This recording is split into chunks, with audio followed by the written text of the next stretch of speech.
सुमन और अशोक की शादी धूमधाम से हुई। दोनों अपना जीवन खुशी से जी रहे थे। पता नहीं एक दिन अशोक का दिमाग कैसे खराब हो गया। वह शराब पीकर आया और अपनी पत्नी पर हाथ उठा दिया। दोनों में कहा सुनी हुई। इसके बाद सुमन अपने मायके चली गई। फिर चला सिखाने बकाने का समय। एक तरफ अशोक के भाई भाभी और एक तरफ सुमन की माँ। कुछ महीने निकल गए। ना ही अशोक उसको लेने गया और ना ही सुमन वापस अपने ससुराल आई। बात इतनी ज़्यादा बढ़ गई कि थाने तक पहुंच गई और इसके बाद बात कोर्ट तक पहुंच गई। दोनों ने कोर्ट में केस किया। केस 5 साल तक चला। इसके बाद सुमन और अशोक को आज तलाक के कागजात मिल गए थे। दोनों साथ ही कोर्ट से बाहर निकले। दोनों के परिजन साथ थे और उनके चेहरे पर विजय और सुकून के निशान साफ झलक रहे थे।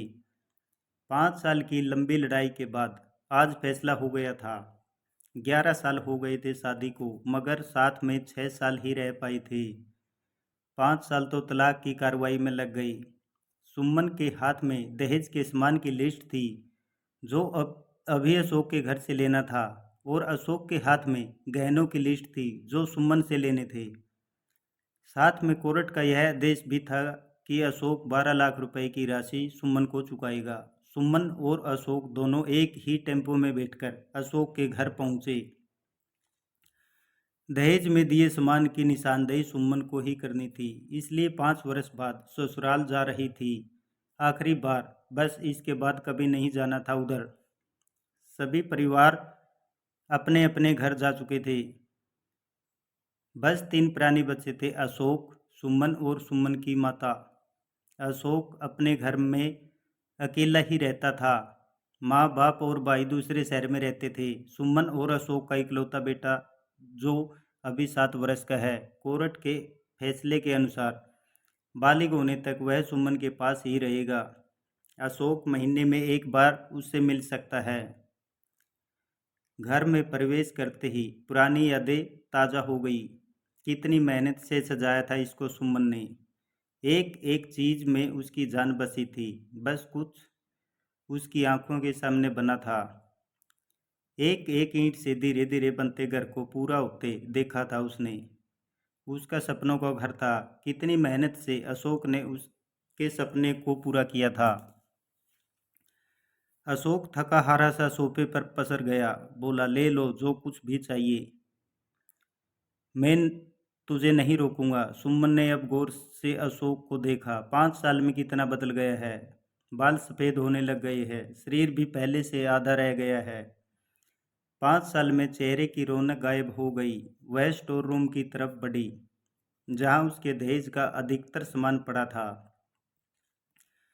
सामान पुराने फैशन का था, इसलिए कबाड़ की तरह स्टोर रूम में डाल दिया था।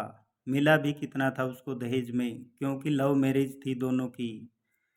घर वाले तो मजबूरी में साथ हुए थे। लव मैरिज थी तभी तो नज़र लग गई किसी की। क्योंकि प्रेमी जोड़े को हर कोई टूटता हुआ देखना चाहता था। सुमन की माँ बोली, कहाँ कहाँ है तेरा दहेज का सामान?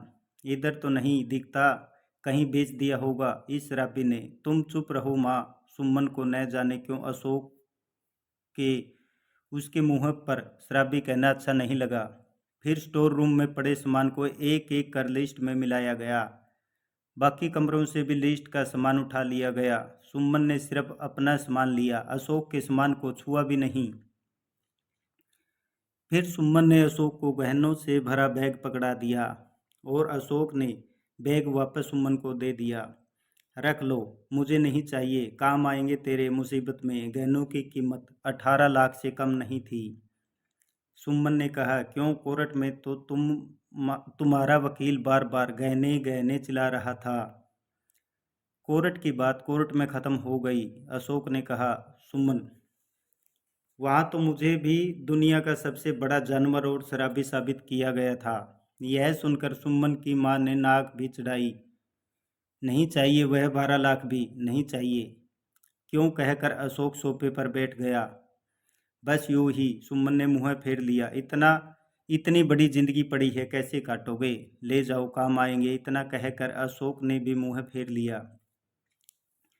और दूसरे कमरे में चला गया। शायद आंखों में आंसू आ गए होंगे, जिसे छुपाना भी जरूरी था। सुमन की माता गाड़ी वाले को फोन करने में व्यस्त थी। सुमन को मौका मिल गया। वह अशोक के पीछे उस कमरे में चली गई। वह रो रहा था, अजीब सा मुंह बनाकर, जैसे भीतर के शैतान को दबाने की जिद कर रहा हो। सुमन ने उसे कभी रोते हुए नहीं देखा था, आज पहली बार देखा। न जाने क्यों दिल को सुकून सा मिला, मगर ज्यादा भाविक नहीं हुई। सादे अंदाज में बोली, इतनी फिक्र थी तो क्यों दिया तलाक? मैंने नहीं, तलाक तुमने दिया। दस्तक तो तुमने भी किया था। माफ़ी नहीं मांग सकते थे? मौका कब दिया तुम्हारे घर वालों ने? जब भी फ़ोन किया काट दिया। घर भी आ सकते थे, हिम्मत नहीं थी। सुमन की माँ आ गई। वह उसका हाथ पकड़कर बाहर ले गई। अब क्यों मुँह लग रही है इसके? अब तो रिश्ता भी ख़त्म हो गया। माँ बेटी बाहर बरामदे में सोफे पर बैठकर गाड़ी का इंतज़ार करने लगी। सुमन के भीतर भी कुछ टूट सा रहा था। दिल बैठा जा रहा था। वह सुन सी पड़ती जा रही थी। जिस सोफे पर बैठी थी उसे गौर से देखने लगी। कैसे थोड़ी थोड़ी बचत करके उसने और अशोक ने वह सोफा खरीदा था। पूरे शहर में घूमने के बाद यह सोफा पसंद आया था। फिर उसकी नज़र सामने तुलसी के सूखे पौधे पर गई। कितनी दिल से देखभाल किया करती थी इस उनके साथ। तुलसी भी घर छोड़ गई। घबराहट और बढ़ने लगी तो वह फिर से उठकर भीतर चली गई। माँ ने पीछे से पुकारा, मगर उसने अपनी माँ को अनसुना कर दिया। अशोक बेड पर उल्टे मुंह पड़ा था। एक बार तो उसे दया आई उस पर, मगर वह जानती थी अब तो सब कुछ खत्म हो चुका है, इसलिए उसे भावुक नहीं होना चाहिए। उसने अपनी नज़र से कमरे को देखा। कितनी बुरी हालत हो गई है पूरे कमरे की। कहीं कहीं तो मकड़ी के जाले झूल रहे थे। कितनी नफरत करती थी वो मकड़ी के जालों से। फिर उसकी नज़र चारों ओर लगी, उन फोटो पर गई जिनमें वह अशोक से लिपट कर मुस्कुरा रही थी। कितने सुनहरे दिन थे वह।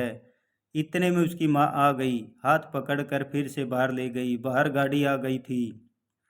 सामान गाड़ी में डाला जा रहा था। सुमन सुन सी बैठी थी। अशोक गाड़ी की आवाज़ सुनकर बाहर आ गया। अचानक अशोक कान पकड़कर घुटनों के बल बैठ गया। बोला, मत जाओ, माफ़ कर दो। शायद यही वह शब्द थे जिन्हें सुनने के लिए 5 साल से तड़प रही थी। सब्र के सारे बांध एक साथ टूट गए। सुमन ने कोर्ट के फैसले का कागज निकाला और फाड़ दिया। और माँ कुछ कहती उससे पहले ही लिपट गई अशोक के साथ। दोनों पूरी तरह रोते जा रहे थे। दूर खड़ी सुमन की माँ समझ गई कि कोर्ट का आदेश दिलों के सामने कागज से ज़्यादा कुछ नहीं। काश इनको पहले मिलने दिया होता। अगर माफ़ी मांगने से ही रिश्ते टूटने से बच जाए तो माफ़ी मांग लेनी चाहिए। यह थी हमारी आज की कहानी। अगर आपने पसंद आई है तो लाइक, शेयर और चैनल को सब्सक्राइब करना ना भूलें।